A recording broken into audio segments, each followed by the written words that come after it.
Fish ওয়ার্ল্ডে যেতে হলে আপনাদের ঠিক কত টাকা খরচ করতে হবে, আপনারা কি কি ফিশ দেখতে পারবেন এবং যাওয়াটা ওয়ার্থ ইট কিনা সেটা নিয়ে থাকছে আমার আজকের ব্লগ। সো আসসালামু আলাইকুম everyone, this is Tanima and welcome to my Cox blog episode 9। সন্ধ্যাবেলা সানসেটটা এনজয় করে দেন চলে যাচ্ছিলাম আমরা একটা অটো নিয়ে রেডিয়েন্ট ফিশ ওয়ার্ল্ডে। লোকেশনটা আপনাদের চিন্তা হবে না, অটোওয়ালাকে জাস্ট বললেই হবে ফিশ ওয়ার্ল্ডে যাবো অ্যান্ড ওরা নিয়ে যাবে। আমরা ডলফিন মোড় থেকে অটো নিয়েছিলাম অ্যান্ড ভাড়া পড়েছিল প্রবাবলি 80 to 100 টাকা। বাই দ্য ওয়ে, আমার পেজে যদি নিউ হয়ে থাকেন অবশ্যই পেজটা ফলো দিয়ে যাবেন। অ্যান্ড ইয়াস, কক্সের ফ্লাইট জার্নি থেকে শুরু করে সব ডিটেলসে ব্লগ কিন্তু দেওয়া আছে, চাইলে দেখে নিতে পারেন।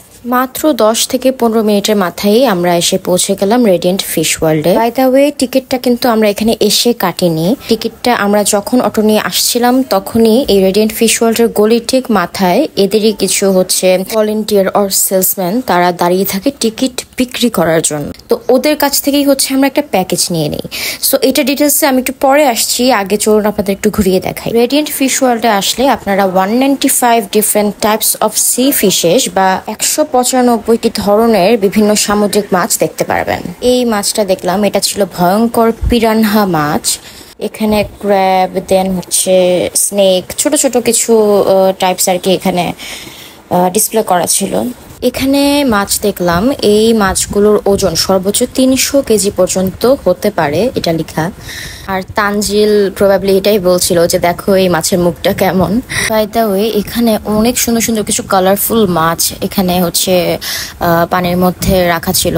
তো এগুলোকে খাবার খাওয়ালেই এগুলো কাছে আসে। তো আমিও একটু ট্রাই করছিলাম খাবার খাওয়ানোর। এখানে ছোট ছোট ফিডারে মাছের খাবার রাখা থাকে। তো আমি কিছুক্ষণ খাওয়ালাম অ্যান্ড আমি একটু ভয় পাচ্ছিলাম আসলে। দেন তানজিলও একটু সময় খাওয়াইছিল। তারপর আম্মুকে বললাম যে নাও তুমি একটু খাও, আমি ভিডিও করি। তারপর নানুর হাতেও দিয়েছিলাম। তো সবাই একটু একটু করে মাছকে খাওয়ালাম মাছের খাবার। আর এই খাবারগুলো কিন্তু কিনে দেন খাওয়াতে হবে। পার ফিডারের প্রাইস প্রবাবলি 30 টাকা করেছিল। এখানে অনেক ছোট ছোট কিছু মাছ ছিল। আর এখানে এই যে কিছু প্রন দেখতে পেলাম, বড় বড় লবস্টার টাইপের, বাট লবস্টার প্রবাবলি আরো বড় থাকে। অ্যান্ড এখানে একটার পর একটা অ্যাকোরিয়াম দেখতে থাকলাম। প্রত্যেকটা অ্যাকোরিয়ামে এদিকে একটু ছোট ছোট টাইপের টাইনি টাইনি কিছু ফিশ রাখা ছিল। ছোট ছোট টাইপের যে ফিশগুলো থাকে, যেমন এই যে একটা দেখেন, কিউট ছিল এই ফিশটা। দেন এই যে এখানে অনেক ছোট ছোট কিছু মাছ, এখানেও সব ফিশই অনেক কিউট ছিল, ছোট ছোট। এই যে এই ফিশটা আসলে কেমন যেন ছিল দেখতে। আর এদিকে আম্মু নানু দাঁড়িয়ে এই মাছটা দেখছিল। এই মাছগুলো অনেক কিউট ছিল, হালকা পিঙ্ক কালার অ্যান্ড একটু মাঝারি সাইজের। আর আমি এখানে নানুকে একটু ভিডিও করে নিলাম। নানুকে দেখে অবশ্যই সবাই মাশাআল্লাহ বলবে। তো এই যে আমারও একটু ভিডিও করে নিতে বললাম, কজ আমার ভিডিও কমই আছে পুরো ব্লগে। আমি জাস্ট ফিশের ভিডিওই নিয়েছি। পরে বললাম যে আমারও একটু ভিডিও নিয়ে রাখো এখানে। আর এই ফিশগুলো আসলে আমার অনেক কিউট লাগছিল, তাই ভাবলাম যে এই পিঙ্ক ফিশের সাথে যদি ভিডিও না করি তাহলে কিভাবে হয়। এনিওয়েজ, তো এই ফিশটা দেখেন, এটা খুবই কিউট অ্যান্ড গ্লাসের মধ্যে কিছু একটা করছিল প্রবাবলি। এই যে এই ফিশটাও দেখলাম। দেন এই যে এটা, অ্যাকচুয়ালি এত ধরনের মাছ যে আছে আমরা জানি, বাট আমরা আসলে না দেখলে হয়তো বুঝতামই না। এবং প্রায় সিমিলারই দেখতে কিছু কিছু, বাট ওটা আসলে সেম মাছ না, ডিফারেন্ট বা অন্য মাছ। ফিশ নিয়ে তো আসলে আইডিয়া কম, বাট যদি আমরা ফিশ ওয়ার্ল্ডে আসি তাহলে আমার মনে হয় যে অনেক ধরনের মাছ দেখতে পারবো, যেটা আমরা হয়তো ফিশ ওয়ার্ল্ডে না আসলে বুঝতামই না বা জানতেই পারতাম না। এই ফিশটা দেখে মনে হলো ছোটকালে ওই যে চিতল মাছের কিছু পিক আমাদের বিজ্ঞান বইয়ে দেওয়া থাকতো না, ঠিক ওই রকম। আর এই মাছগুলা দেখুন এত কিউট ছিল মাশাআল্লাহ, ইয়েলো কালারের, কিছু অরেঞ্জ কালারের, অনেক সুন্দর লাগছিল এগুলো দেখতে। এই ফিশগুলো সুন্দর ছিল। আর এই ফিশটা পুরাই আনকমন ছিল, লাইক এই যে দেখুন গায়ের মধ্যে কেমন যেন একটু ডোরা কাটা টাইপের। দেন দেখা মিললো এই বড় কচ্ছপটার।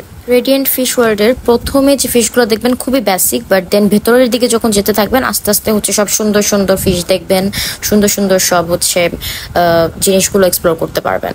এই কচ্ছপটা অনেক বড় ছিল অ্যান্ড অনেক সময় লাগিয়ে দেন উপরে উঠে গেল। তো আমি ফাস্ট মোশন দিয়ে দিলাম ভিডিওটাকে। আমার এখানে কচ্ছপের সাথেও কিছু পিক বা ভিডিও নেওয়া উচিত ছিল। Anyways, never mind. দেন দেখা মিললো এই শার্কের। ও মাই গড, শার্ক সামনে থেকে ফার্স্ট টাইম দেখলাম, বাট স্টিল অনেক কিউট ছিল শার্কটা। এই যে আবারও কচ্ছপটা চলে আসছে। যতগুলো ফিশ বা অ্যাকোরিয়াম দেখেছি এটাই বেস্ট ছিল। তাই এটারই বেশি করে হচ্ছে ফুটেজ নিয়ে রেখেছিলাম আমি। আর এই অ্যাকোয়ারিয়ামটার ঠিক অপোজিটে একটা মিরর ছিল, তো এখানে না বোঝাই যায় না এটা যে মিরর। মানে আমি যখন হঠাৎ করে হচ্ছে অপোজিট ঘুরেছি আর কি, তো হঠাৎ করে দেখি যে মানে আমার মতো দেখতে কেউ, বাট ওটা এত ক্লিয়ার, এটা খুব ভালো লাগলো যে ওরকম পরিষ্কার করে রেখেছে, নিট অ্যান্ড ক্লিন করে, বোঝাই যায় না এটা যে মিরর। আর আমি আবারও হচ্ছে এই অ্যাকোয়ারিয়ামটারই ফুটেজ নিচ্ছিলাম, বিকজ আমার অনেক ভালো লাগছিল এটা দেখতে বারবার। আর এখানে কিছু লাল কাঁকড়া দেখলাম। আর এই ক্র্যাবটাকে দেখেন, আমি মনে হয় কোনো কার্টুনে এটাকে দেখেছি, দেখে মনে হচ্ছিল। দেন ফাইনালি চলে আসলাম সেই জায়গায় যেটার জন্য আমি অনেক ওয়েট করেছিলাম। চারপাশেই হচ্ছে অ্যাকোয়ারিয়াম, অ্যান্ড এই জায়গাটাই হচ্ছে মোস্ট পপুলার এই রেডিয়েন্ট ফিশ ওয়ার্ল্ডের। উপরে চারপাশে আপনি তাকালেই শুধু মাছ আর মাছ দেখতে পাবেন এবং পানি দেখতে পাবেন। এই জিনিসটা আমার খুবই ভালো লেগেছে যে এত সুন্দর করে ওরা হচ্ছে এই জায়গাটায় ডেকোরেশন করেছে। তো আমরা সবাই এই যে দেখছিলাম, ওইদিকে যে শার্ক আর যে কচ্ছপটা দেখছিলাম ওইটা বেসিক্যালি এই দিক থেকেই দেখার জন্য, এদিকে দেখা যায়, এই জন্য হচ্ছে ওইদিকে ওরা বেশি একটা থাকে না। এখানে এই যে শার্কটা বারবার যাচ্ছিল উপর দিয়ে, আর আমরাও ভালোই এনজয় করছিলাম। এই জায়গাটা আমার কাছে অনেক ভালো লেগেছে। বাই দ্য ওয়ে, এই ভিডিওটা একটু লেন্দি হচ্ছে, কজ ইন ডিটেলসে অ্যান্ড সব কিছু যদি দেখাতে যায় একটু তো লেন্দি হবেই। আর এখানে প্রত্যেকটা জিনিসই এত সুন্দর, প্রত্যেকটা মাছ, প্রত্যেকটা কর্নার আমার কাছে খুবই ভালো লেগেছে, তাই আমি ভিডিও নিচ্ছিলাম। অ্যান্ড স্পেশালি আমি বলবো যে এই জায়গায় অবশ্যই একবার হলেও ভিজিট করা উচিত। প্রথমে হচ্ছে ছোটোখাটো কিছু মাছ দিয়ে শুরু হয়, অ্যান্ড দেন আস্তে আস্তে হচ্ছে অনেক সুন্দর সুন্দর জিনিস আপনারা এক্সপ্লোর করতে পারবেন। সো নিউ কিছু যদি এক্সপ্লোর করতে চান অবশ্যই হচ্ছে একবার এটা ভিজিট করা উচিত। অ্যান্ড স্পেশালি যাদের হচ্ছে বাবু আছে বা বড়দেরও আমি বলবো, বাবু থেকে শুরু করে বড়দেরও একবার হলেও এই জায়গাটা ভিজিট করা উচিত। এবং বিভিন্ন ধরনের মাছ যেটা হচ্ছে আমরা আসলে জানি না, জানতে পারি, বা অনেক অনেক মাছ যেগুলো আমরা কখনো দেখিনি সেগুলোও দেখতে পারি। সো এটা আসলেই মানে এনজয় করা যায়। ভেতরের ডেকোরেশনটাও আমার কাছে খুবই ভালো লেগেছে ওভারঅল।